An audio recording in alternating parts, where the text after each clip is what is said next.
دا ورو سوال کړی دی چې دا حدیث خو موږ ته معلوم دی چې رسول صلی الله علیه وسلم وایي چې زه او د یتیم کفالت کوونکې موږ په جنت کې داسې یو ځای لکه دا دوه ګوتې چې دي. خو ما ته بعض مشران معلوم دي چې د هغوی څوک نشتي، هغوی ډېر زیات غریبانان دي، د یتیمانانو نه هم زیات.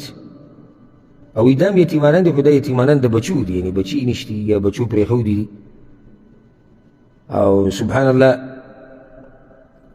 اوس که لاړې هغه ادارو ته او هغه ځایونو ته دا چې زموږ په ملک کې ورته دارالامان ویل کېږي او دارالمسنین مشران پکې اوسېږي، هلته ناشنا ناشنا کیسې وي چې د بچو په خپله د خپله مور او خپل پلار دا راغستې او راوستي هلته او هغوی ته ویلي دوی نه موږ تنګ شوي یو. نو دی وایي چې دا هم یتیمانان دي، د بچو یتیمانان دي، څوک یې نشتي. نو په دوی مې زړه د یتیمانانو نه زیات خفه کېږي، خو هلته د اجر ته چې وګورم چې د یتیم د کفارت اجر، نو بس سوچ کې شم چې څه وکړم، د دوی سره مرسته وکړم که د هغوی سره وکړم. نو جواب مسنین دا مشران چې کوم دي د دوی کفالت اخیسته او په دوی باندې خرچه کول دا یو لوی عظیم عبادت دی او دا فرض کفایي دي، یعنې که ټول مسلمانان دا پرېږدي ټول ګناهګارېږي. لازم به بعض مسلمانان د دوی مرسته کوي. نو که یو څوک د الله د رضا دپاره په دوی باندې مال لګوي، رب العالمین به ورته دو چنده ثواب ورکړي، بلکې د هغې نه به ولم یو څو چنده ډېر کړي. مثل الذين ينفقون اموالهم في سبيل الله كمثل حب، کوم خلک چې د الله په لاره کې مال لګوي د دې داسې مثال دی لکه یو دانه، د یوې دانې نه انبتت 7 سنابل، اووه وږي راخېږي، في كل سنبلة 100 حبة، او په هر وږي کې 100 دانې دي. نو څو شوې؟ 200. یعنې یوه روپۍ څو چنده شوه؟ 200 ته ورسېده. والله یضاعف لمن یشاء، او کېدای شي الله یې د دې نه هم زیاته کړي. بله ده چې یو سړی راولېږي د مشرانو سره مرسته کوي، خو سخته طریقې کوي، د هغوی نه سخته طریقې د هغوی مرسته کوي. او حدیث کې درځي پیغمبر صلی الله علیه وسلم وایي، امام مسلم راوړی دی، من نفس عن مؤمن كربة من كرب الدنيا نفس الله عنه كربة من كرب يوم القيامة. چا چې د مسلمان نه د دنیا په سختو کې یو سخته لرې کړه، رب العالمین به د نه د آخرت په سختو کې یو سخته لرې کړه. او دا سخته لرې کول دي. ومن يسر على معسر يسر الله عليه في الدنيا والآخرة.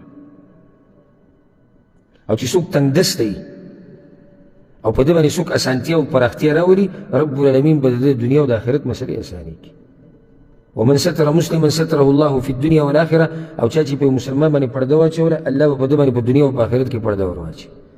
والله في عون العبد ما كان العبد في عون أخيه. او الله د بنده په مرسته کې لګي تر څو چې بنده د خپل ورور په مرسته کې لګي. رسول لوی اجر شو.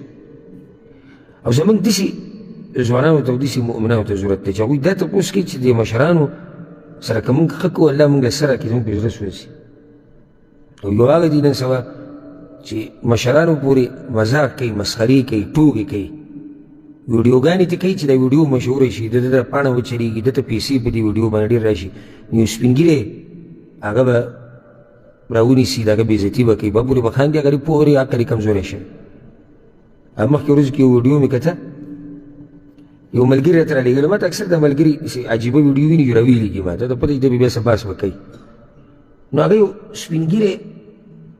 سپین ږیری دی او دا هلکان یو څو ګیر چپېرې د ټوپۍ ته ګزاري راګزاري ویډیو ته کوي. نو هغه غریب خپله ټوپۍ راولي بسرې کوي چې بیا ګزار کوي، بیا راولي. دا بس خبرې خو د کولو نه وي، سړی مخامخ چاته نه کوي، خو لکه سترګو نه مې اوښکې لاړې ورب الکعبه. او خپل مشران راته ټول رامخې ته شو. او ما چې څنګه یو سپین ږیری ته د هغه د ټوپۍ، ټوپۍ د عزت نه ده، ټوپۍ پټکې دا ډېره د عزت یو نښه حسابېږي. کله سړی تاسو خیال کړی دی چا نه بخښنه غواړي، معافي غواړي، روغه کي، جرګه کي، دا خو هغه خلک به پوهېږي چې هغه درانه مؤمنان دي. سپک خلک په دې څه پوهېږي، ټوپۍ د سر نه وباسي کېږي. زموږ دا خبره به وي منې، دا ټوپۍ کوزول د سر نه، دا دی غټ کار وکړو. د سپین ږیري نه ټوپۍ ګزاره او بیا خاند او ټوکې کوه. او بیا دا خو دي بې ادبه او بېهوده خلک، خو چې څوک دا ویډیو ګوري او د دې نه مزه اخلي، د هغوی په باره کې څه او څوک په دې راضي دی چې د هغه د مشر سره دې دا کار وشي. د هغه د مشر د سر نه دې څوک ټوپۍ ګزار کړي ورب الکعبه موږ خو په دې نه یو راځي چې زمونږ مشر چاته لاس نیسي مخکې کړي د سلام دپاره هغه ته لاس راکاږي موږ په دې نه یو راځي پاتې را ده چې زمونږ د مشر د سر نه یې څوک ټوپۍ ګزار کړي او بیا دې د هغه نه ویډیو کوي او خاندي دي او مذاق ته جوړ کړي دا نن سبا زمانه ده یو ویډیو ډېره مخکې ما لیدلو چې د پنجاب طرف ته دا پښتانه وو دا چې ما ته یو ټوپۍ ور نو هغوی داسې چل کوو بعض هلکان راجمع شوي ویډیو کول یو سپین ګیري یو په سکوټر ناست دی نو دې سپین ګیري ته وایي راځئ جلدي ورسوو نو چې هغه سپین ګیری په سکوټر کښېني دی د سکوټر روان کې هغه راولېږي نو بیا ټول د خندا شنه شي کم تربیت د دوی مور پلار کړی دی چې دا کار کوي یو مشر داسې بې قدري کول یو سپین ګیري داسې بې قدري کول رسول صلی الله علیه وسلم به مجاهدینو ته ویل صحابه کرامو ته وایي چې لاړ شئ نو په جنګ کې به ماشومانان نه وژنئ زنانه به نه وژنئ او د هغوی سپین ګیري به نه وژنئ د کافر سپین ګیری به په جهاد کې نه وژنئ د کافر او ته د یو مسلمان سپین ګیري بېادبي او سپکاوی کې صرف دې دپاره چې ویډیو وچلېږي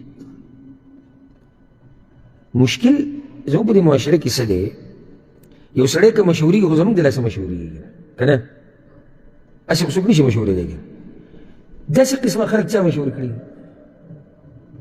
موږ مشهور کړي که نه که موږ د ده دا ویډیو نه کتې که موږ دته نصیحت کړی وی که موږ دته قار شوی وی نو خو چا به دا کار نه کړی چې خلکو وایي زموږ معاشره درنه معاشره ده کې دا ویډیوګانې نه چلېږي لیوني پورې مذاق سپین ګیري قصه خو دا د لیوني پورې مذاق لیونی غریب په څه پوهېږي ها نو دا لیونی به راونیسي هغه به قهر کړي هغه به په کنځلو راولګي خانده ورته هغې دا د الله بنده دی دا د الله بنده دی ته پته شته د الله بنده دی د ده دماغ کار نه کوي ته ده پورې خاندې ته ده پورې مذاق کوي چې دماغ یې روغ ته یو سړي پسې ورشي چې په سره ځواني کې دماغ یې روغ وي چې یخ دي کیسه ته خو پورې وخانده نو لیونی دې راټینګ کړی دی هغه پورې مذاق کوي هغه نه ویډیوګانې کوي کوم ځای ته زموږ دا معاشره ورسېده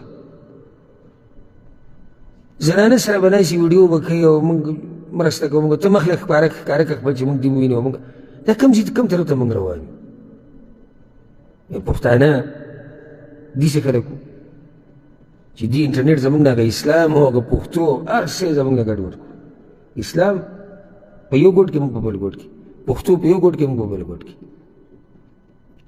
نو الله دې رحم وکړي زموږ په حال باندې خو معاشره کې خیر شته الحمدلله هغه ضرور ته ګوره وایي زه غواړم چې زه د سپین ګیرو کفالت وکړم هلته د یتیم د کفالت د اجر ته چې ګورم ده ته موږ دا وایو چې دې کې شک نشته چې د یتیم کفالت باره کې ډېر لوی اجر راغلی دی خو انسان حالاتو ته ګوري چې کوم یو زیات محتاجي د هغه سره مرسته کولو کې بیا اجر زیات دی بله خبره دا ده چې د یتیم ته د ډېرو خلکو توجه ځي که نه داسې نه ده خو دې سپین ګیرو ته د چا توجه ډېره نه شي یو سپین ګیري بوډۍ کور کې یوازې اوسېږي خلک دې هغه بچي یا نه وي او یا یي چې ته مړه شوي یا بیماران او دا غریب ورته یوازې دغه شان ناست دې طرف ته توجه چا نه ځي یتیم پورې بنښتی نو موږ دا وایو چې کله په دې مشرانو باندې سخته د یتیمانانو نه ډېره یو ستا مخې ته رالو نو بیا مرسته چا سره وکړه مشرانو سره الله به دله اجر ښه ډېر درکړي او د هغې نه به زیات اجر درکړي کوم چې یتیم په کفالت کې د الله نه به امیدونه ساتي